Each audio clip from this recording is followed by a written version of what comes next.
Hello, everybody. Welcome back to Film Nerds Hour. I'm Nathaniel Shoemaker. And I'm Noah Sweeto, and we are your hosts for the next hour or so. Yes, and before we start off, I just wanted to make an important announcement. Noah Sweeto said something horrible before we started recording, and he should feel ashamed, and you should all give him shame. Copious amounts of shame. It was not on Extreme purpose. amounts of shame. It wasn't on purpose. Cancel him. Hashtag cancel Noah. Put it on there. No, I'm kidding. I'm so kidding. But seriously, fuck you. Okay, so. It was an accident. Was that first minute? I don't care. Okay, so. Close enough. Tell them what we're talking about. I don't care anymore. We are doing another fantasy movie, which Yeah. you know this will be the second month. This one is from Roger Corman. I'm sure that you've listened to Sorceress by now, which that was a laughing fest. Oh. Deathstalker is a bit more serious. Still got that cheesy B movie tone. It's not Sorceress. No movie is. I don't care Sorceress what you tell me. Sorceress is freaking hilarious. Check out our episode on Sorceress Yes, if you go want to back. hear me lose my mind. And hear me laugh my ass off because it was just amazing. I know I'm a comedy genius. What can I say? I don't know. You didn't invent that movie. Whoever invented that was either. I was making jokes as a result of that movie. That is true. Just don't give me credit. I will say, whoever came up with that movie was a comedy genius indirectly. Yeah, they didn't know. They thought they were an artist. I'm not saying this, but could you imagine? Shakespearean. It wasn't a bad movie. It was enjoyable. Yeah. Oh, now Maybe not in the same effect, but could you imagine that though? Thinking that you got a work of art and people just don't tell you, and it's just like. Well, that's the thing. Like, if you're attractive, people will tell you. But if you're ugly, you got to figure that out for yourself. Because everyone always says to you, "You look good." Like, no matter if you do or not. So that's why I always ask people, like, when I show them, like, a shirt or something, I'm like... Is this good? When they say it's good, I'm like, that's like saying it's a shit. It's a piece of shit. Here's what you got to do. This is a trick that I know of. Show them a short, and don't present it as, I made a short, I want to hear what your thoughts are on it. Oh, you just say it's a short. Yeah, say, hey, I found this short online. Want to watch it? And then ask what you think. The thing, though, too, with me is when I ask somebody, I usually look at them like I do now, and I'm like, so what'd you think? Well, yeah, when they say good. Or I send them a voice message if I'm texting them, and I just send them a video, and I'm like, you do know that if you're lying to me, I would know. So I'm always like, it's good, but what made it good? What'd you like about it? And I can always tell it's synthetic because within those first 3 seconds, people are either going to A, stop typing right away. Yep. Or they're B, respond so quickly that's like, really? You didn't think about it. You just, lighting, set design. Yeah. And I'm like, direction. Like, maybe, costume. Maybe you should, if you're going to be a compulsive and like, headlong into the game of honesty, you gotta kind of think that through and time it right. Exactly. One thing I wanted to bring up about Sorceress that we didn't talk about Sorry about that. Yeah. So Deathstalker, where did we leave off? Well, the one thing I was going to say real quick about Sorceress, because we didn't even get to start talking about Deathstalker, we forgot to talk about the fight scene between Pandora and Cracker, or whatever the heck his name is, where he, like, sword fights him, disarms him, and cuts his arm off, and then he, like, goes, ah! And, like, slowly turtle walks off the screen with a bleeding arm, and I'm like... With no arm.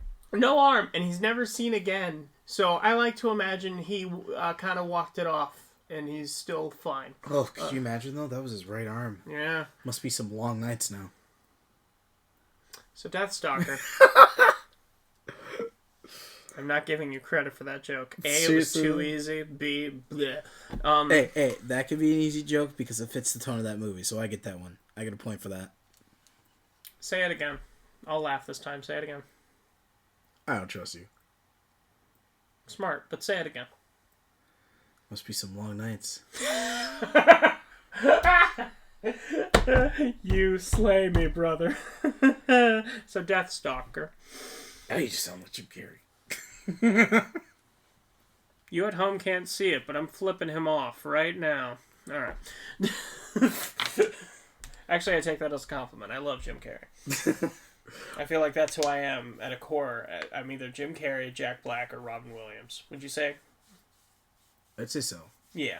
You kind of look like Jack Black. You could play his. You could play. We've talked about this. I could play his son, and that would be awesome.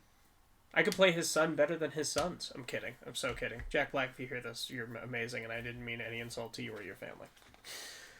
You can take a joke, right? Especially that Spider-Man suit. Mm-hmm. That's hilarious because it reminds me of that MTV thing. But Deathstalker, lower budget 80s film. I wouldn't say I expected more out of it because it's not something that you should expect. I expected the right amount. This is the right amount of action that you would have expected from the 80s and exactly what you would have wanted to see in the 80s. Because, like, you know, on my shelf, which you guys can't see, though, I got a book from Forgotten Realms, which for you guys out there who play them, for you people who play D&D, you know that it got adapted into the D&D universe. Mm-hmm. And it's by Ed Green. It sounds right. Is that what it says up there? Ed Greenwood? Got a bunch of books. Elminster in Hell. Elminster in Hell. Yeah. Omar. Oh. It's Ed Greenwood. Ed Greenwood. Ed Greenwood. That's what I thought.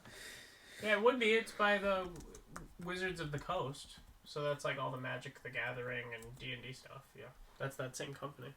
Yeah, and I believe they adapted that. We'll go into that. But for those of you who know it, it's definitely something you'd expect to see out of that. Yeah. And especially just from the aesthetic art, if you look up Elminster Goes to Hell, you'd expect that too, because it's just the way it looks. It's really cool. It is really cool. Very cool. And unlike Sorceress, this picture does deliver. Yeah. I mean, Sorceress delivered, but not in the intended way. Not from the amount of it. Except the only thing that I did not see was these giant ogre things. Yeah. Which, you know, I wonder with this movie if it just happened to be a budget thing. Probably. Or, because there was a lot of movie. This movie's a little bit hard to follow, but it's more or less because of the fact that it's low. Yeah, and I don't know. You liked it. I have very mixed feelings about it, because there's a lot of scenes. I like the action. Yeah, the action is great. I will agree with you. It makes for a great action movie, but the questionable. Yeah, which is like a quarter of this movie, I'd say, is just naked women getting touched, and they clearly don't like it, and I don't... It's very barbaric. It makes me want to puke, if I gotta put it lightly. It was unneeded. I mean... I get the idea that you're trying to set across, like, this is a barbaric land. This wizard ruler of the land, he's got a bunch of concubines that he kind of just lets people use however they wish because they're guests in his kingdom, blah blah blah. But it's like I don't. At one point, I don't want to see this. Like, at one point, there's got to be a line of too much. Yeah, I want like if a guy and a girl are having a moment, I want it to be consensual by both parties, and I don't feel like that's too much for me to ask. But maybe it's too much for me to ask for the time period. I mean, I think because of the fact that it is 80s, and that was the theme of 80s. We get a scene with two naked girls in this movie mud wrestling. And I'm so glad the WWE, if anyone's a fan there, I'm so glad that they, like, got rid of the stupid female wrestling bullcrap and, like, they actually, like, wrestle now. Because it's about damn time. As real as wrestling can get in that realm. Well, it's just... Wrestling is as fake as Game of Thrones. It's a stage production, okay? Well, yeah. So, because, like, back in the day, like, I remember having the old video games from, like, 2006, 2007 of the WWE, and there's the bra and panty match where you gotta, like, whichever girl is just in their bra and panties loses, or there's the mud wrestling, or... Oh, jeez. Or there's the pillow fight, and it's like... Really? Can they actually wrestle? Like...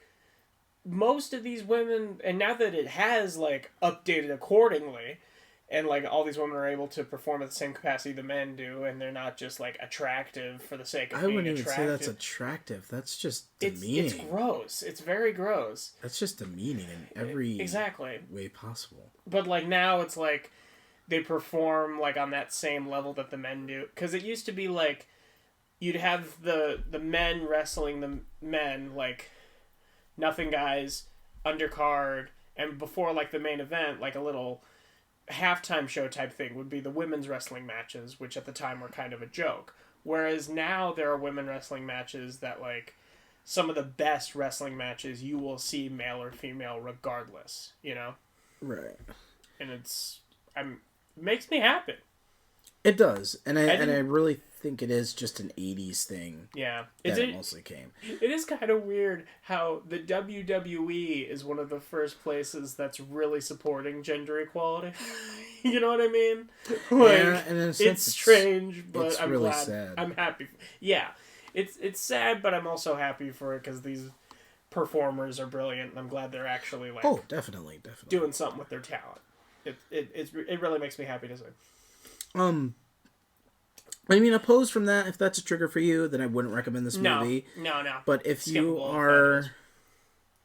If you want to see some cool sword fights. Just fast forward through the cringy stuff. Yeah. If you're able to, I would say, tolerate some of the more barbaricness of the time period, which I believe that... I know that they were just trying to most likely strike an aesthetic. Yeah. Of this as a hellish... place. Yeah, I don't think it was like where as much as Sorceress, where I felt like they were just having the women naked to be naked. Yeah, it didn't feel like it was written like a porn. It felt like there was a written reason. That this is a time where people just run wild, and if you are naked in a kingdom, that's kind of expected. Yeah. Rather doing one of things. Yeah. So also, again, if you can tolerate it or fast forward through it, then go ahead. It's worth it. Yeah. But if you're watching it because you like this, click off right now. Yeah, we don't want you as fans. Yeah, I'm sorry. There is a big line there. Yeah, there's a big line. We don't cross it. This is how we do business. Robert Downey Jr., Iron Man 2008. I got a movie quote when I'm being supportive of genders. Also, if you haven't at the time that we are recording this, you can find this on Tubi and Amazon Prime, and also Pluto TV. Again, this is at the time, so keep that in mind, because you were telling me that this was something that might be taken off of Prime soon. Yeah, and I'm sure that they'll come back for Prime and Tubi because it's a seasonal thing. Well, yeah, they come in pairs, and they're usually off for about 2 months, and then they come back for a few. But it is a long time to wait for a movie. Yeah. And that can be sometimes forgettable because we all have stuff that we do outside of movie watching and other stuff. Even though we are accidentally timing it perfectly as far as month distance for it to come off and come back, it might not, so. Yeah, but keep it out there. Tubi, again, not sponsored by them, but I highly do recommend Tubi. It is one of the greatest streaming services. They have a lot of great movies that come and go each month on there, completely free. Minimal commercials. Minimal commercials, yes. You get to watch about 25, 27 minutes of your movie. Haven't watched the show on there yet, but I believe it's minimal ads as well. It's a great service. It's free. You pay by watching a couple of ads, but you get to watch a majority of your movie each time. A lot of cult classics. And it usually cuts off at a decent point, too. It's not very abrupt. It always cuts off. It's not like mid-sentence. It's like scene change. It's like scene change. It's very accurate. So again, I really recommend it. And if you want to make a list on Tubi, the only thing you have to do is sign in with a Google or Facebook account. Very simple. Doesn't take any of your information really. Besides, an aesthetic that recommends what you might be interested in. So they don't just have cult movies either. I've seen some anime that's on there. They have anime shows on there. I believe Attack on Titan is on there. There's a couple of really Food Wars maybe.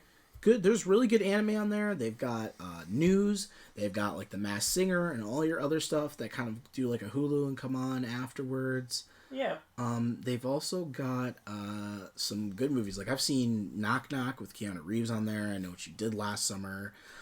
There's a couple of good family movies on there too. There's Reanimator. There's just so much stuff on there. It's a big variety. So give it a look. And it's free, so you might as well check it out. And it's free. Yeah, free. The worst that you're paying with is about 30 seconds of your time for ads in between. once or twice. And again, they are not paying us. Not paying us, just they're a great service. Yeah. We wouldn't mind it. Hey, Tubi, you want to fucking give us some money? I'm kidding. Give it to us now. Yeah. But no. Great service. Definitely check it out. And it's free. We got nothing to lose there. But yeah, Amazon Prime, as long as you have the Prime subscription, and then it's free on Pluto TV and Tubi.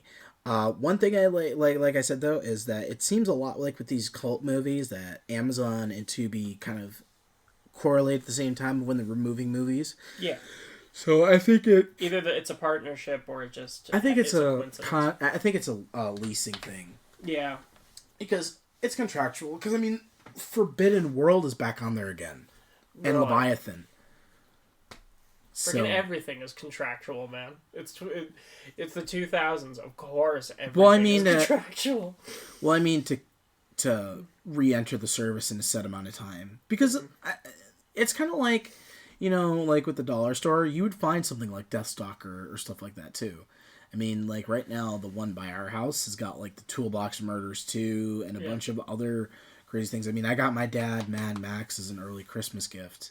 Oh, cool. I got him the Road Warrior because they were selling it for $1 at that dollar store, and it was super amazing. I mean, I found my Tad Williams, which I'm just going to say it right away here because, and we could talk about it. I actually got the Children of Hearn, or I think so. It's got a, I forgot how to say it, but Horn.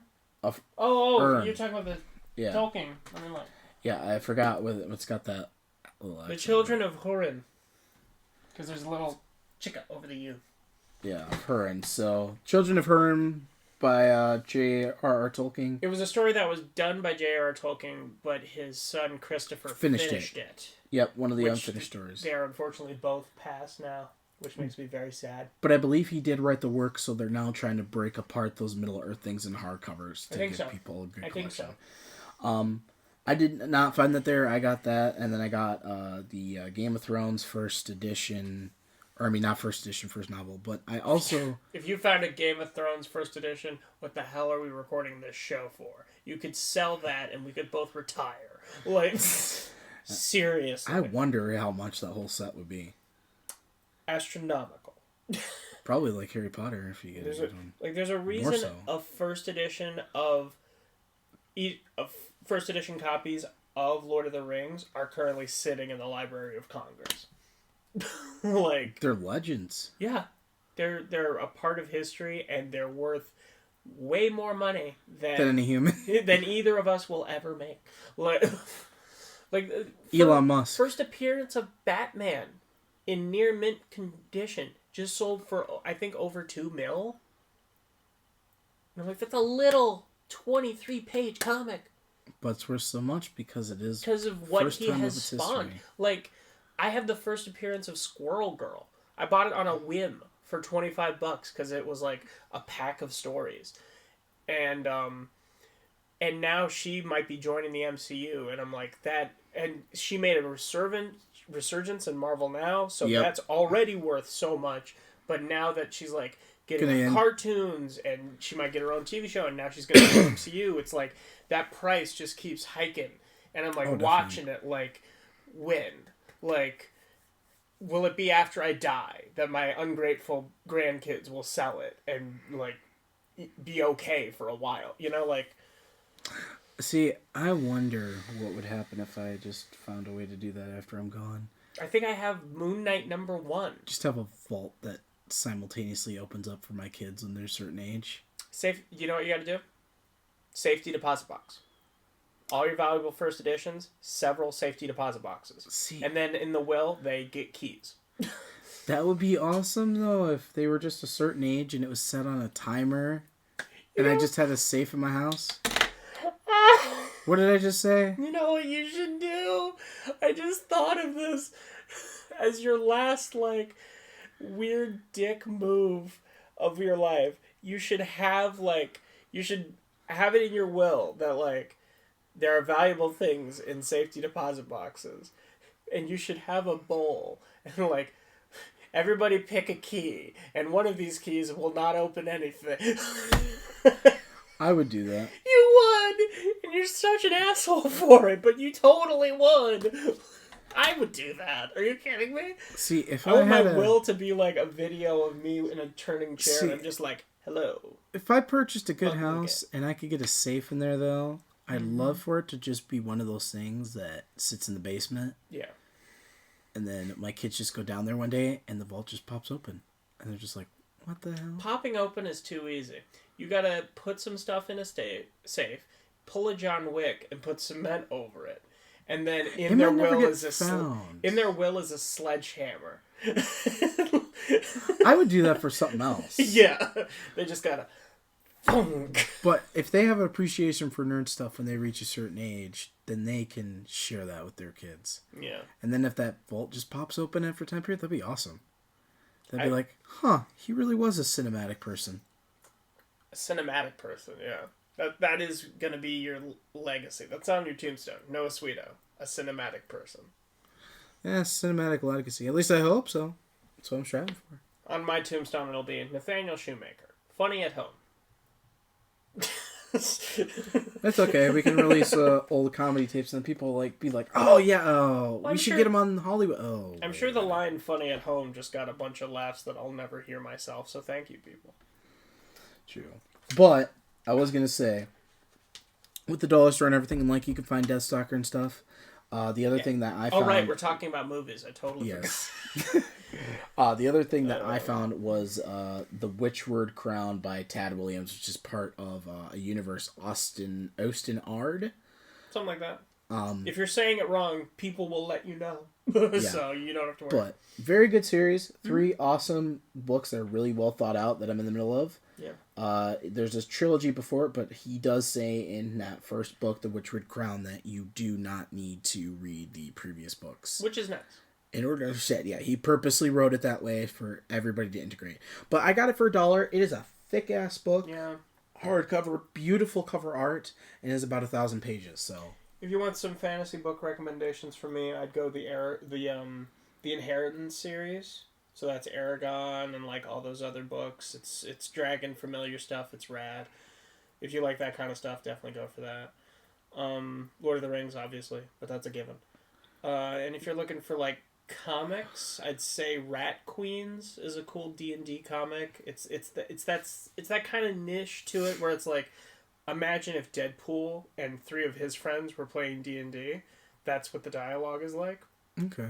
And I really enjoy that. Die by Image is also a really great comic right now. That's they get sucked into a D&D style world, and then years later when they're adults, they get sucked into it again. So it's what do we do now, But right. It's an interesting thing because they become their characters. So there's a character who's a man, and he becomes a woman in this D&D world. What about, would you say with, what was I going to say? The Sorcerer's Ring. Have you ever heard of that? 16 books? I do not know that one. And then there's also the Seven Realms series as well. I think I know that one, yes. And I'm trying to track down hardcovers for both of those. A really good series. I just remembered, if you want to get maybe a younger reader, like a kid into reading stuff, is the Redwall series. Do you know that? I think I saw that when I was looking at fantasy books, yeah. Yeah, I've almost got them all in original copies, which are very nice. Because nothing's ever been done with them, as far as adaptations go. So you can get them really cheap, which is both bitter and sweet. But there's... I think... Well, I'll let you finish. There was an animated 80s show, but that's about it. But, it's it's basically Game of Thrones as far as battles go, but no sex, and it's all woodland creatures. So, mice and badgers and beavers against, stoats and foxes and weasels. So, yeah. I'd say War Cats is another fantasy. War Cats, yes. Warrior Cats, yeah. Mm-hmm. But, I'd say as far as, adaptations go, which we'll do in a Nerd Talk episode, is sure. Definitely, I would love to see Austin Ard's, just because I've read, just what little I've read of that book is so good. Mm-hmm. And you always know when it's going to be a good book and a good series when, A, they have hardcover editions most of the time, Always nice. Always nice. But B, when you're reading a fantasy book and it gives you a damn map. gives you a damn map. When it shows you a map of the kingdom and the realm, what the world looks like, then you know it's going to be good because you obviously know that they envisioned making something more of it. Right. So I'd love to see something like that. I am at the time of this recording, I'm on season 5 of Game of Thrones, so we'll see how 8 plays out. Keep listening, guys, if you want to hear him go from enjoying the show to hating it to wanting to kill me because I let him watch it. Stay tuned for that emotional roller coaster. And we'll definitely do a whole episode because I really think I want to do a rewatch show. I think we should do that and do like just a fantasy talk. You, me, my brother, his wife. Awesome. Watch Definitely. each 1 hour episode and go through it beat by beat. I'd love to do that. Because I got a bunch of Game of Thrones posters we could just do as a background. Definitely. Beep, beep, So, beep, beep. But with yes, that Deathstalker. being said, yeah, Deathstalker is incredible. And it's got the savagery of Game of Thrones. It's definitely got the battle aspect. We kind of open up with some barbarians. Like, one guy's kidnapped. He's stolen a horse and a woman. And there's, like, these weird ogre things chasing him. But then the titular Deathstalker comes out.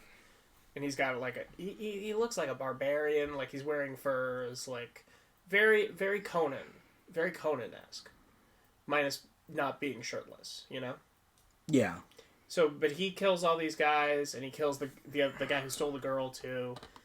And then he, like, sets her free, and then starts to remove her clothing.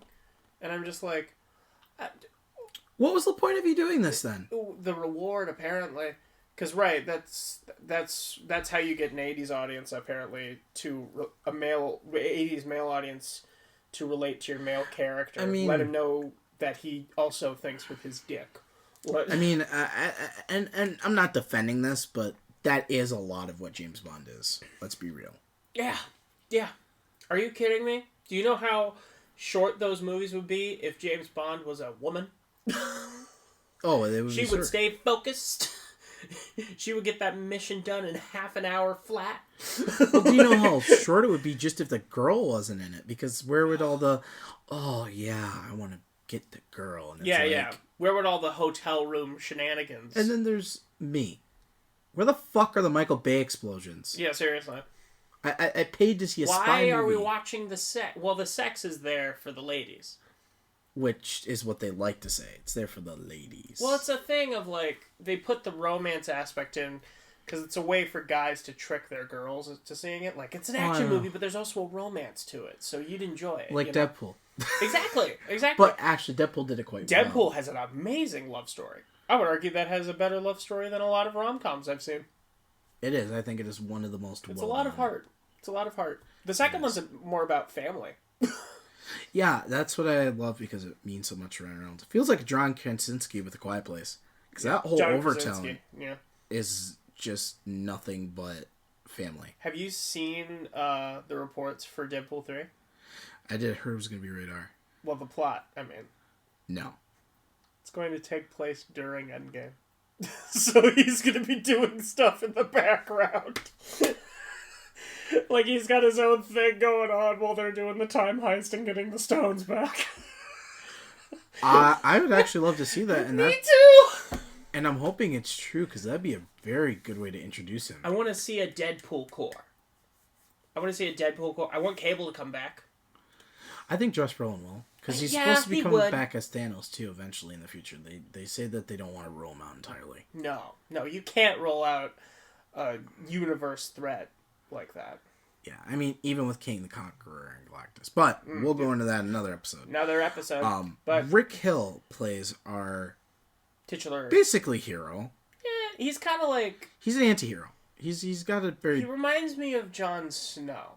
Because he, like, does these heroic things, but he ultimately kind of just wants to be left alone. Like, he doesn't really want... He doesn't want anything. Like, someone tells him later on, like, oh, if you win the tournament, you get the kingdom. And he's like, how would I want the kingdom for? How am I going to do with a kingdom? Like, he kind of just roams around, helps people that he can. Like, he comes off with this hard exterior, but I feel like he's a softie. I feel like secretly he's a softie. I mean, isn't that what Jon Snow is, basically? Yeah. He's got a soft spot, but he just prefers not to get into shit. Yeah. He's there to lead and inspire, not He doesn't want to. dictate. He doesn't want to rule. Yeah. You get the feeling that he would just be satisfied living in the woods his whole life. Yeah. And then the same thing with Deathstalker, which is his name. And I don't think we ever learned that he has another name. I think he says it's like... I think he's said it before, but I don't know. It's better to go with Deathstalker, though. It is. It's more... It keeps the stranger. It's better to have, like, his identity a secret. You know? Kind of like how the Joker is just the Joker. Well, it gives you a sense of identity, too. It's... Ironically. You know, you can be whoever his you lack want. of identity gives you a sense of identity. Well, of a persona, I should say. Yeah. Because you can be whoever you want. Exactly. But he, this, like, messenger tells him to go to, like, the king of the forest or whatever. Because he's requested Deathstalker's presence. Because his daughter's been taken by this sorcerer dude. Yeah, which is King? Was it King? Thrall? Thrain? I don't know. We've watched a lot of things. Well, the princess is played by Barbie Benton. Who she doesn't have really any Kodile. lines. Kodile? Sure. Kodile? She doesn't have really any lines, but... Sega Master System? Yeah. Huh? What? You told me the speaker was broken. I'm not afraid to throw it at you. No. Joke's on you, I got Five Below, probably break on my head. No, that's solid. That would do something. That would do something. A little dent. The main baddie, though, is King, so it must have been Munkar or something? Munkar? Something right? Oh, that's the other guy. Who, like, has the amulet of power. That is He's looking for the sword. Okay, I'm not gonna lie, I love these fantasy movies, but holy shit, names are hard. Yeah, like... Can we do a fan... Because you were talking to me about doing a fantasy series or something. Can our characters be named, like, Gary? Like Jeff? Like, I want to keep Susan, them, like, uncommon, but... Because, like, if you think about it, Game of Thrones has a lot of, like, Ned, John, Sasha. But it's also got Tyrion. I think it's okay, because, like, I can remember that. It's these impossible names, like... Kodile. Khal Drogo. And Garget. Daenerys. And Ogris. And Munkar. And Salamarin. Or Salmarin. Samarin? This is why with these fantasy movies... Horus? Okay. This is why with these fantasy movies I prefer to just not know the name. Because if you watched it, you know who we're talking about. And if you didn't watch it, you don't care about names that much. Like, no, you know and that's the thing with fantasy. Like, it's taken me forever to, like, watch Lord of the Rings and go, oh, that's Sam. Legolas. And that's Samwise Legolas. Gamgee. And Mr. And that's Frodo. Saruman, but not Saruman.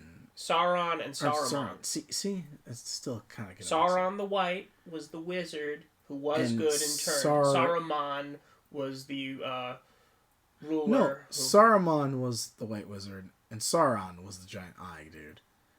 You got him backwards. And you fashion a noose, I don't deserve to live. I mixed up those two characters. What was wrong with me? That's my point. It's Shit weird. is my problem. No, but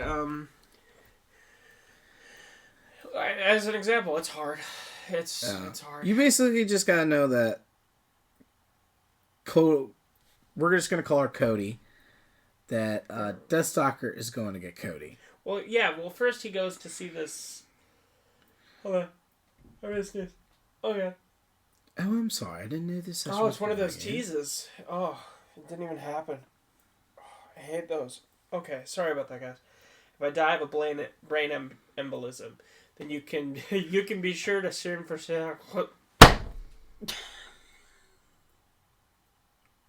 going with the bit. Shite. Hello. If you poke his head, he might wake up. At least act a little heartbroken. Like, Jesus, you are a horrible actor. I'm over here having a brain embolism for our audio audiences. Although they would be wondering why the heck we put it up. If I literally died on camera. Yeah, that might raise a couple or on mic, rather. Might have a couple of questions. We might get ad restricted. Just maybe. No. So he goes to this sorceress lady who lives in the woods as well. And she's getting attacked because this guy who is like the second in command to this evil person, he's looking for this sword. Because we find out there's 3 like pieces of creation and destruction in this universe. And it's a chalice, which the main bad guy has. It's an amulet, which this guy has. And it's a sword that the lady knows where it is, but she's not going to tell him. So Deathstalker shows up, kills some of the henchmen. She turns the main dude's, with magic, she turns his sword into a snake. Or no, his staff into a snake. And then he turns himself into a hawk and flies away with the amulet. But then she's like, you have to go to this this movie is very... Mario-ish. Snappy. Like Our Princess in the Castle, keep going. You know? She's like, you have to go to this dark and lonely cave and find the sword of... Because he has 2 points of creation and destruction, and you need to get the last one. It's a very Mario Skyrim. Yeah. Our Princess in the Castle, your quest is over here. He has 5 of the Infinity Stones. You can find the last one, which is the Time Stone, which is the most overpowered of all of those stones. Fight me. Okay. Am I not wrong? No, you're not wrong. Space Stone, you just get to move around, and I guess telekinesis, apparently. Power Stone, you're just strong. Soul Stone, no one frickin' knows what that does. That just takes your soul, traps them, question mark? Puts it in the soul realm. Or like, bend your soul. Even in the comics, it was confusing. The Mind Stone just makes you, like, intelligent, and I guess shoots a beam. I don't frickin' know. And then the Reality Stone is up there. Illusion. Yeah, it's illusions of reality. But the Time Stone, that's the one that you really, like... That's, of all of the 6... I get to stop you, go back in time. Exactly. Figure out what you're going to do, and look forward and backward and sideways. Of all the stones, that is the one I would pick. Does make sense. Because I don't need to be the... If I pick the Mind Stone and I'm the smartest, I would only be like, I should have picked this stone instead. But yeah, I'm sorry about this. But he ends up going to this cave where there's like this weird gremlin creature, and he's like, I've only been eating flies and moths and bugs. It's a very puppety. Which you expect. That one, it's not too cheesy. That's No. what you usually expect from some sort of goblin. I've been sitting in here for 30 years in the dark. He's like, do you have the sword? And he's like, yeah, give it to me. He's like, why would I? You have nothing to offer me. Why would I just give you something? And then, like, this troll beast comes in, and Deathstalker's fighting him. But then he, like, tosses him the sword, and it cuts through, like, the beast's stone hammers. So it's like a sword that can cut through anything. Which, basically, this sword is supposed to only be able to be wielded by him. Yeah. He's the chosen one. Anyway, so he... Well, that Irish there. He's... No, it was... You never seen the No, I have not. I know what we're watching if it's available anywhere on my birthday. Anyways, he's walking. He like the puppet.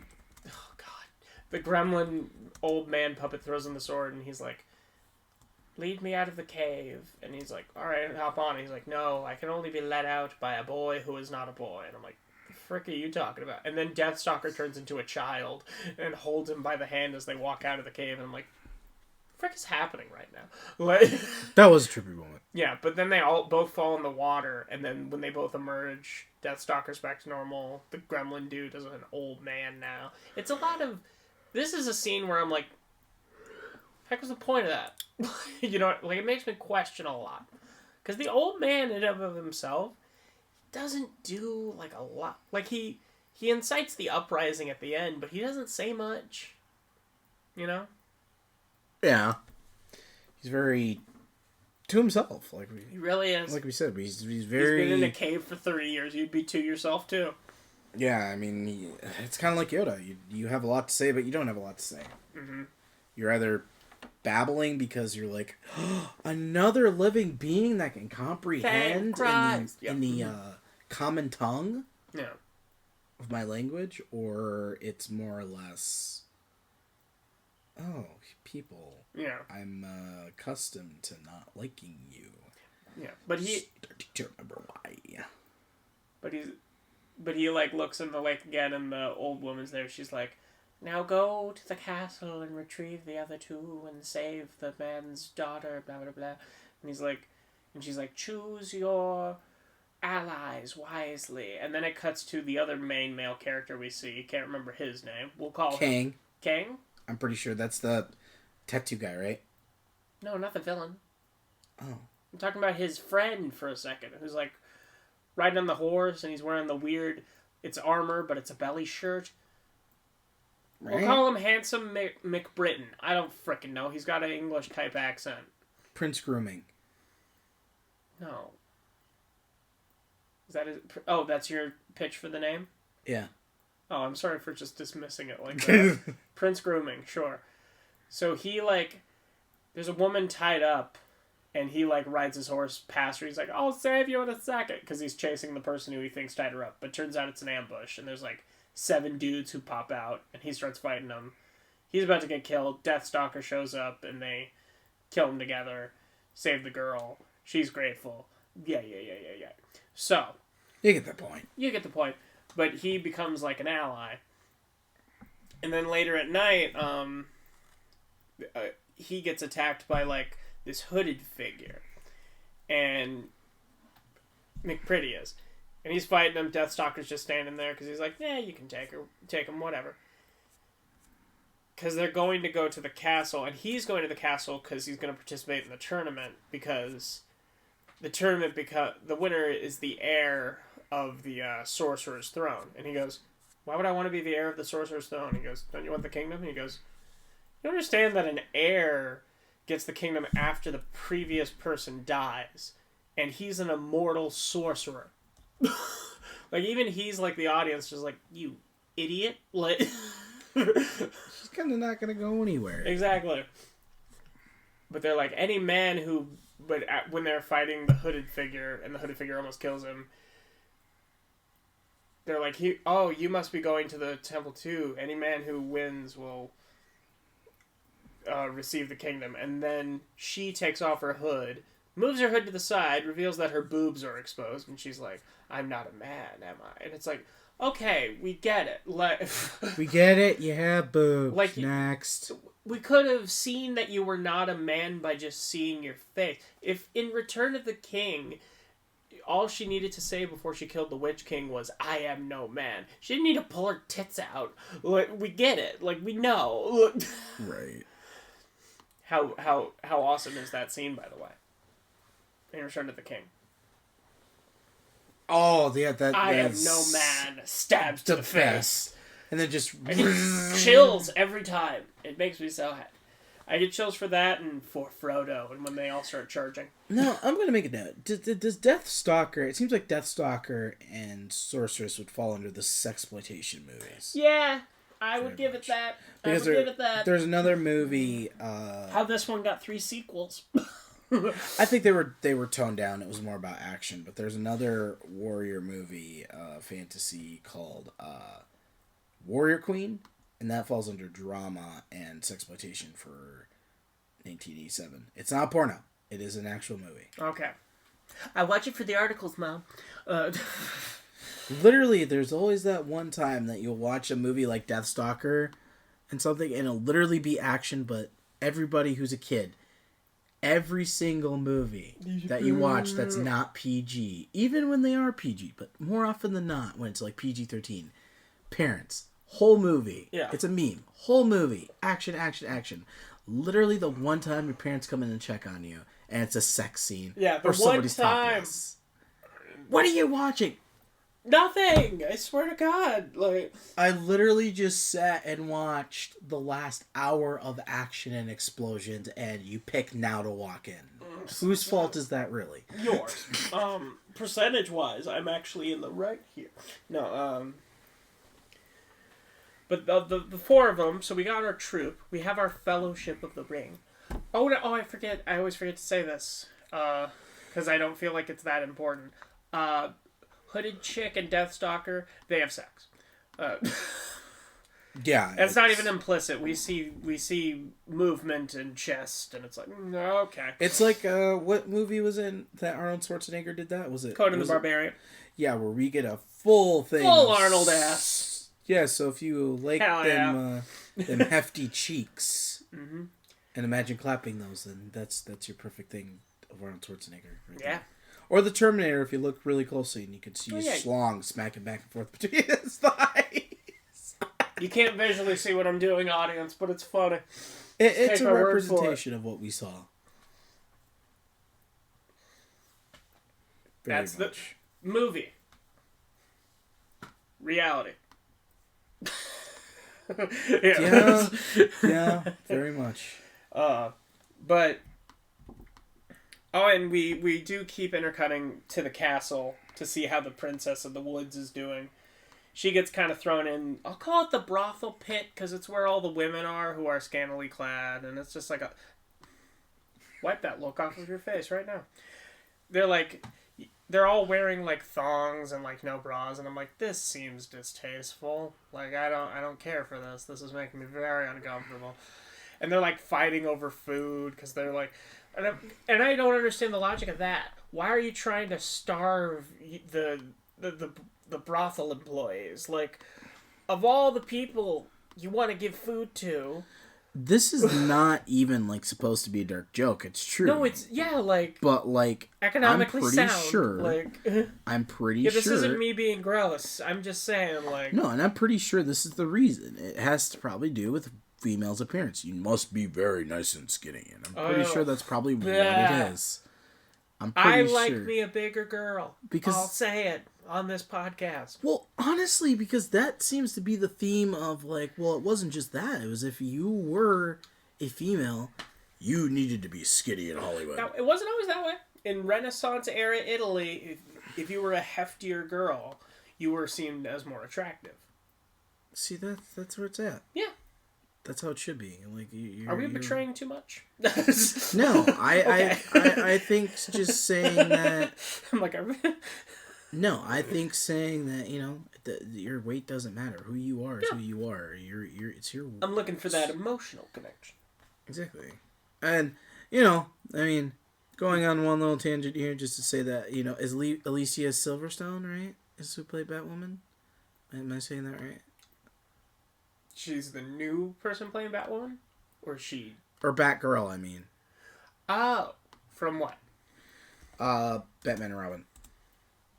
Oh, yeah. Yeah. She was in Clueless and stuff like that. Yeah, what about her? She's got so much crap about people for some reason were complimenting on her weight. And it was like... Who gives a shit? Mind your own damn business. Yeah. Why? You don't even know her. It's like... It's the Christian Bale quote that I always love and will always be my response to any kind of hatred I receive, whether it's my career, whether it's choices I make, whether it's like you just being an asshole. This will always be my response, is to repost this Christian Bale quote. If you have a problem with me, call me. If you don't know my number, you don't know me well enough to have a problem. Exactly. Like, yeah. Or if you just have an issue and you're not going to address me and you're going to, try and avoid it, then you have your own problems and you probably shouldn't be judging anybody. Exactly. Like, yeah. But continuing on with... But yeah, so girls there not treated great, as we'd assume.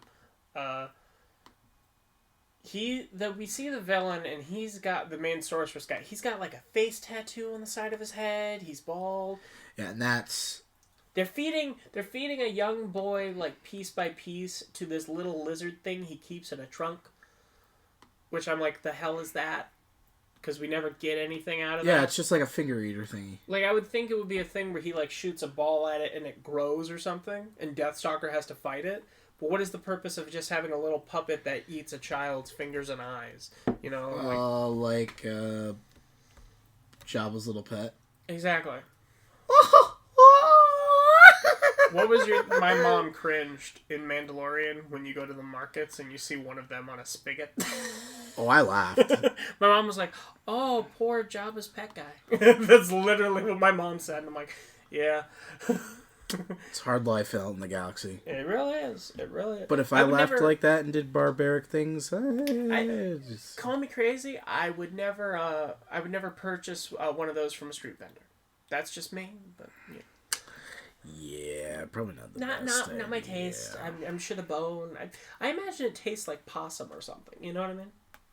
Yeah, I don't want to think about what it tastes like. I think it's just you do on. You, and if that's what you want to eat, then you go for it. But yeah, but don't expect me to eat it. So we end up. They get to the castle, all three of them, and there's like a big party going on with all the ladies, a lot of grabbing, mud wrestling. Just kind of like, again, it's like how Tom Hardy would say it. Why? Yeah, why? It's very well. There isn't with Prince Charming, as we'll call him. There's a girl he grabs, but then later on she becomes involved with him through the means I'll say in a second, because there's a lot happening here. There's like shirtless dudes. There's dudes in armor. Like you get the idea that everyone from everywhere has come to like try and be the best, for this tournament. And one of the guys we see, he's probably the biggest, like, he stands out the most, is the pig dude. Yeah, which, if you've seen Game of Thrones, basically is like the mountain, but he's wearing, like he's huge, tall, and he's wearing a pig mask on his face, and like, which I think is made from real pig. Yeah, not like in movie. Yeah. But he's like huge, and then like, the sorceress does this really gross thing where he's like, "Behold, my new bride," and it's the princess girl. She's wearing literally a sheet. Like, you shine a light through it and you can see everything. Again, this nudity is very unnecessary and gross. But he chains her, and he's like, "Who would like a taste before I?" And I'm like, "I'm sorry." Like, are you literally gonna let these random strangers just bang your new wife right in front of you just because you're torturing her? Like, it was very fucking Joffrey thing to do. Yeah, seriously. But then you understand why he's doing it, because the big guy, he goes up and tries to do something to her, and she's like, "Help me!" And one guy's like, "I'll help you," and it starts a brawl. Just everybody's fighting everybody in this joint. Like, just fisticuffs and like... And I'm like, oh, he didn't actually want to see anything done to her. He wanted chaos. Because he's evil. And because, well, he can do whatever he wants. Exactly. It's the manipulation of a ruler type thing. But the Prince Charming dude, he, like, saves that girl he was touching at earlier from another guy. And then for the rest of this movie, she's kind of just around him and kind of his gal. Huh? Side hoe. Well, is, I think, how they would say it. But yeah, I mean, no, but she's more of a partner. Like, she cries later on in the movie when... But, yeah, I feel like they were developing, like... Some sort of... I feel like she would have been his queen. That's fair. Yeah. But, see a bunch of stuff happening. The only girl in the tournament who's come with everybody, she, like... Because Deathstalker, he was, like, touching at a girl earlier, but she moved her, because she's now like, "This is my man." Like... But she, like, moves to start and help the girl, because another guy is attacking her, like, trying to touch a ladder. During the brawl, and she's, like, trying to defend her, and then he hits her, and then Deathstalker's like, "Well, now I gotta do something," and it's like, now? Like... After all that time? Yeah. But he, like, cuts her free and tries to, like, carry her away over the threshold, and he's like, "Were you going to steal my bride?" And he's like, "No one else was taking her." Like, I like Deathstalker's dialogue, all things considered, because he's very, like, I don't care. He is funny. He has comedic timing. Yeah, so they're, like, fighting, and then it kind of calms down, but he's like, he's going to carry her away, and he's like, "Ah, she likes you. After I'm done with her, I'll send her to your quarters tonight." He doesn't sound like this. This is just my prototypical villain voice. Don't make it a thing. That's what most villains sound like anyway. It is. That's why it's prototypical. But then we see that so Charming Boy and his gal, they hook up, and then we see that like the sorceress guy, he calls in like one of his soldiers, and you want to say this bit because you were like, watch this, it's weird. Yeah, so he then proceeds to turn his servant into the princess, female. Yeah. Well, yeah. But like straight up like boobs, vagina, yeah, everything. The weirdest is when Full it anatomy. first starts and he's like touching his chest, like groping himself, like oh, and then he grabs his crotch and he's like, it's gone, and I'm like, you should have more of a reaction to not having a dick now. Like, no, yeah, yeah, exactly. Yeah. But he's like, this does, as the woman, he's like, this doesn't feel comfortable, and he's like, just go into his room and stab him, and it's like. Which we get this very uncomfortable, oh, we're going to have sex, oh, yeah. No, and then... They start making out, and then he puts his sword away, and then she tries to stab him, but I guess they didn't account for the fact that he's not going to be as strong as a woman. Yeah. And that's not an offensive thing, but I mean, looking at a juggernaut of a guy and this tiny girl, it'd be like trying Mathematically, it makes sense. I mean, it'd be like getting Steve Rogers to go against him. Probably not going to work out Post serum Steve Rogers versus pre-serum Steve Rogers. Oh yeah. And one I think we mentioned it, but just in case we didn't, he can't be killed if he has the sword in his hand, right? He's or on his person. Mm-hmm. So kind of OP. Kind of OP. That seems like an end game thing for me. But I like it because it is one of those things that. Imagine that though. Yeah. That he could be shot with arrows, but all it takes during a sword fight, and he could pick up any other sword and he'd still be mortal. You got to disarm him, and then... You disarm him, and that could be pretty easy. Because imagine that. Depending if he's not, particularly good. But I thought that was pretty unique. I thought that was kind of cool, because there's a lot you could do with that could make that a much more flawable, more plausible weakness than... Yeah. I reiterate, that seems like something you would need to... That seems like post 100% completion of game reward, Yeah. Oh, that reminds me, and this is kind of on topic. You know Assassin's Creed Valhalla is out. Yeah. Excalibur. Well, that, but apparently my brother told me about something else. If you do a bunch of things, you can get Thor's hammer. Oh, so you do get to get Mjolnir. Yeah, you get to be worthy of it. So I guess you have to do some deeds or something like that. But he's like... I'm like, that's amazing. And he goes, and have you heard about Excalibur? I was like, yeah, I was just about to tell you that. And he goes, people can dual wield them. And I'm like, you're telling me you can have Excalibur in one hand and Thor's hammer in the other? Why would you strive for anything else in your game or life? Like, that's like being both an unstoppable force and an immovable object. Like, yeah, that'd be pretty damn scary. Oh my god! Yeah, look up the gameplay. Holy I have. crap. I have. It's amazing looking. To our audience, look up the gameplay. It is beasts. It is brutal on me. No. And so then he doesn't kill him, whatever, and he's like, get out, and she leaves, and then the hooded woman's like, here, I'll save you, and she like hides her under her hood, but then he starts to transform back, and it's a nice touch because she goes under the hood as the girl, but then comes out of the hood as the man. So which is a clever transition effect. Mm-hmm, very clever. And there's like flashing lights, but then they fight and he gets killed, but so does she. Which she was so badass earlier. It seems kind of lame that that's how she'd go out. Yeah. You expect more. Yeah, exactly. Especially from that kind of a character, Like you'd expect her to actually make it to the tournament, Yeah.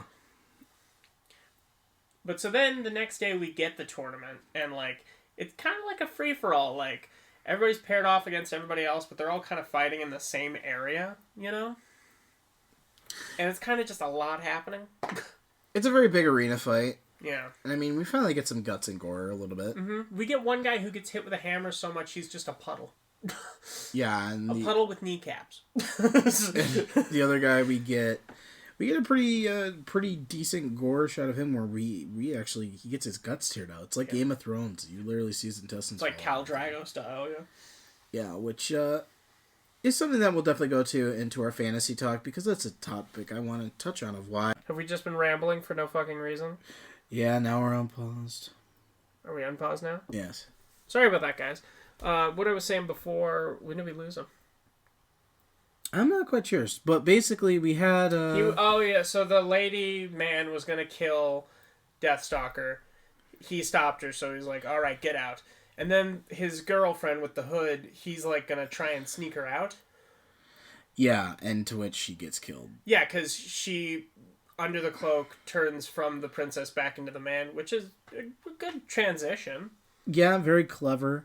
And then the sad part is... that you think that they would live longer. Yeah. Give a cinematic. But then we get to... Because he had to get rid of the sword because he can't be killed while he has it on his person, right?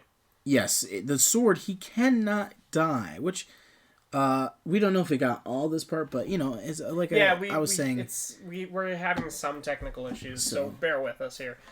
Yeah, but technically it's just kind of like, I think that goes both ways as a flaw and strength. A detriment and an addition to the story. Because, how can you feel for a character who can't die, It's kind of like Logan, Mm-hmm. It's, very hard to be like... That's why I loved the Wolverine, because I was like, oh, he might actually die in this. And then in Logan, I was like, oh, he did die in this. Spoiler alert. But... I'm sorry, if you haven't seen it by now, that's your own fault. It's been out for how many years? It's been out since 2017, so... Exactly. In all fairness, you have time. And we spoil on this channel. You get a year. Film channel. This is my motto with movies. You get a year. Hey. And the Russos, they gave you what? 2 months. Mm-hmm. 2 months to go see that movie. Yep. So then the arena starts, and it's kind of like a kerfuffle of just guys fighting each other. Puddles of one dude being beat to a pulp with a hammer. Another dude getting stabbed. Another dude getting disemboweled. Dothraki wedding style disemboweled. With the same type of sword, I believe. Yeah, this is a long sword. I think so. It was curved. Which is awesome. And then then Prince Handsome is one of the only guys left. Which, is he the one who pulls a viper and ends up getting stabbed in the gut? No, so what happens, because he's one of the last people left, he, starts talking to the sorcerer dude. Turns out he's turncoat. Turns out he's bad.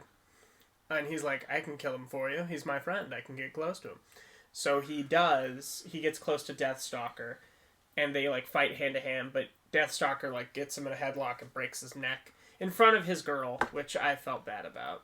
Because, at least, like I said, it wasn't Viper.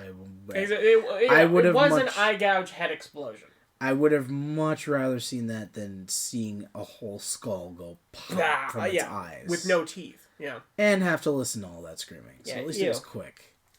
But then, after that... He fights the last warrior they have left, which is Pigman Dude.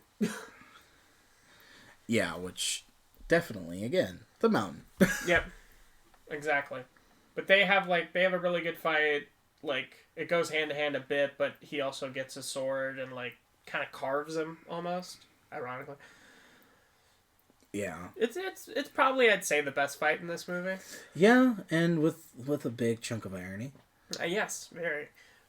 But another thing we see is that the old man who was in the cave, he falls from a really high up cliff into from the tower somewhere, because some jerks push him out of it, into the quarters of the women. So they hide him there, and in return he hands them the knives that he's been hiding. So he does have a purpose, because he's going to start a revolt, and when the guys come in to grab whatever girls they want, they start stabbing them, and it was one of the only moments in this movie where I was audibly yay! Something good finally happened. Yay! Yeah. Thank God. So, but then Deathstalker gets confronted by the second in command guy with the medallion, and they have they have a battle-ish thing. They're more talking than fighting. Yeah. Because he's trying to do illusionary stuff, and Deathstalker's not having it. Yeah, trying to pull a whole Thanos, and Deathstalker's just like, oh, well, we'll just keep slashing until I figure out which one is you. No, I'm talking about before that. Oh, yeah. He's still kind of... He cuts his head off and gets the medallion. And then he's fighting the sorcerer who, like, transports them to another place, and he's got the chalice. When he starts to do the choppy chop. Yeah, because he, like, starts making a bunch of versions of himself, and he starts hitting them. And you can tell, like, he's just smacking mannequins with hoods on. It's kind of fun. Well, I mean, I'd expect that, though. I mean, wouldn't that be the whole illusion, is that they just have a face that looks like it under the hood, and really it could have just been a conjuring spell? Exactly. So, I mean, I felt like they did that pretty well, because that could have been anything under those hoods, as long as it's illusion. But he tries to use the chalice to melt the sword. But he's got the medallion, so the sword is protected. So he ends up getting the chalice away from the sorcerer, and he puts them all in the air and destroys all three of them. So, which I feel like was the smart move. Oh, yeah. Destroy all those. No one should have those kinds of powers. And, I mean, even though the sword was only meant for him to use, and the only one who can really use it. Yeah, exactly. It's the same with Harry Potter destroying the Elder Wand at the end. You know, cause don't let the possibility of it falling into another person's hands. Yeah, exactly. Because who knows? You know. But then he does my favorite thing, which is he pushes that guy towards the villagers of his kingdom, and they start beating the crap out of him, kicking the crap. Some of them are biting him, but then they eventually tie each of his limbs to a bunch of horses. And I'm like, oh, the fun way to die. Yeah, because I said, drawn and well, quartered. at least he gave him to the mercy of the people. And then I realized instantly, oh, they tied horses, and I'm like, oh. Shit. And he gets ripped apart, and we see it, and that's rad. If you ever see in the Game of Thrones during Joffrey's rule when they rip that guard apart in the street, that's basically what it was like. Oh, and they eat him, and I'm like, oh my god. Oh, they eat him too? I was pretty sure, because they were starving, so I'm pretty sure they ripped the guard apart and ate him. Get that smile off of your face. That is a dude who just had a job. I wasn't smiling. You were. That was a sense of yikes. Yeah. But so anyway, they end up. The Sorcerer King dude dies. He destroys all the weapons, and that's kind of the end of it. Yeah, we don't get to see if he brought the girl back. No, we just get a close up of his face looking like the Terminator, like, yeah, I'm strong. Yeah. So for overall, again, I am not a supporter of how they treat women in this film. No, and at any level. And I'm going to be the one to say it. Not that it's acceptable, but it really is one of those things that I think you're really going to find in fantasy movies no matter where you go. I think old ones. It's more of a thing that you're really going to find in 80s movies no matter where you go. Yeah, because it's just the theme, and it wasn't right at all. No, we're not excusing that by but any it is means. The time period. But at the same time, it really shows the growth of where we've come. Exactly. They didn't know better doesn't make it okay, but yeah, we are generally better as people now. That sense. And I mean, that's the thing about Hollywood, too. Even in the indie film, it was more or less a thing of, because we can. Exactly. It's money. Mm-hmm. If you don't They know that boobs are going to get people in those seats. Yeah. Well, guess what? You do this, like Jane Fonda, Barbarella. we put you in the movie. You get lead role and people will love you because, if they're not in it for your body, they're in it for your performance. And you're not going to a porno theater, so it's socially acceptable. Yeah, so it's like, so do you want the job or not? Exactly. Which I kind of feel like is what they did with Emilia Clarke. At first, but later on, she I don't want to be nude anymore. Well, she made him sign a contract that says, after season 3, that you have to not have me be nude. Was it after season 3? Yep. Oh. Everything after season 3, no more nudity. And I believe she made them sign a contract that says legally they cannot make her be nude. After they recast that, the one guy. Did they recast somebody? Mm-hmm. He had long hair and then he had kind of shortish curly hair. It was like her sellsword kind of guy. Oh. Who was hired to kill her, but he was like, no, I want to join you. Oh, I didn't know they recast him. I didn't know the difference, really. He went from being like thinner and having long hair to having short curly hair and a mustache. Maybe I'm just not remembering, but you know what? It's entirely possible. Anyway, that is Deathstalker. Overall, if you want a good fantasy movie, minus the, more on socially unacceptable parts. Yeah. But if you want a good fantasy movie with action, some good sword fights and a lot of blood, and some good special effects, honestly, too, then this is definitely a good movie. It is by, I believe Roger Corman did throw his hat in the ring for this one, which, interesting shaped hat. Yeah, which I think he did. I'm not sure, but definitely good B-rated movie. But anyway, without further ado, guys, that has been the show. Hope you enjoyed the episode. Follow us on Instagram, Facebook group, yep, and our YouTube channel. Feel free to check that out. Yep, we're on Spotify or Anchor. So if you're listening to us on one place and you don't like it, there's a couple more options for you. And don't forget to go check over and stop over listening to the Nerds Hour podcast, which is different. Nerds Hour has all of our new stuff. We will be doing books, games, and everything else. Yeah, and if you go with it. But if in order for us to expand at that level, we do need you to, support us. If you like what we do, and you want to hear us do more of that kind of stuff and talk about more broad project. I hate saying it because it kind of makes me sound douchey, but it's for a reason, so it doesn't. Spread us around, tell your friends, share us. Get the word out, not just for us, but for the sake of film. Exactly. Spreading the word of these films that do deserve recognition. Yes, and spreading the sound of my voice so I can make rent. Just being honest. It's like, the heck's the problem with that? If there is any time in our lives we need a little more honesty, it's definitely 2021. Because 2020 was ha ha ha. Are you kidding me with that year? But thank you everyone for listening, and we will see you next week. He's Noah Sweeto. And that is Nathaniel Shoemaker. Have a good night, everybody. See you later.